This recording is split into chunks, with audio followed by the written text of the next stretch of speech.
I think the first point to make is that Twitter's clearly losing market share in what's a very buoyant digital ad market. And they can point to 31% growth, but actually Snap and Pins added more in absolute revenue and had far faster growth rates this last quarter.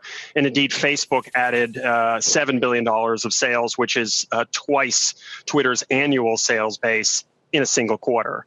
And then, as you noted, the user growth is slowing, so that it implies that Twitter has to find a different business model.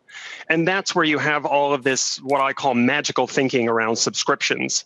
The idea that they are going to just leap into this subscription market and find a huge conversion ratio among their 100 to 200 million monetizable daily active users. So Richard, we're talking about charts that show a 60-some% gain in Twitter stock over the course of the past 12 months. What exactly then are investors missing? You're saying that there's a more tepid and perhaps even bearish case to be made for Twitter, yet the stock keeps going up to the tune of 61% in the last 12 months.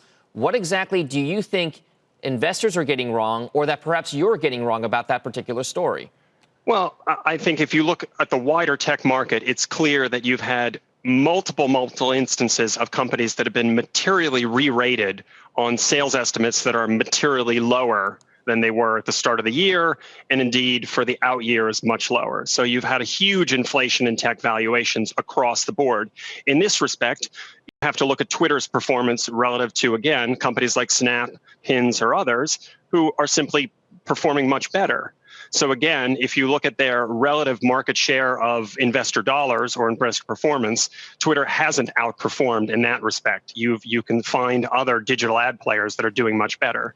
Now, there has been a huge amount of hype around this subscription business, but again, very few people seem to have thought through the implications of making that move and what it does to their user base, since clearly not everyone will subscribe. And indeed, a company that has had a very poor track record of managing its own technology roadmap is now tasked with a huge number of things they're rolling out in 2021 before they've even made a formal announcement about subscriptions. So Richard, I mean, CEO Jack Dorsey addressed it directly during their earnings call. The fact that Donald Trump, the president of the United States, prior to Joe Biden, has now been kicked off the platform, taking millions of users along with him. Does Twitter recover from that? Is it a better platform now because that they don't have Donald Trump on there as part of the ecosystem? Well, the other thing that Jack Dorsey mentioned, probably inadvertently on the conference call, was that Twitter simply cannot do its own content moderation, which is why they've come up with a system to have crowdsourced content moderation.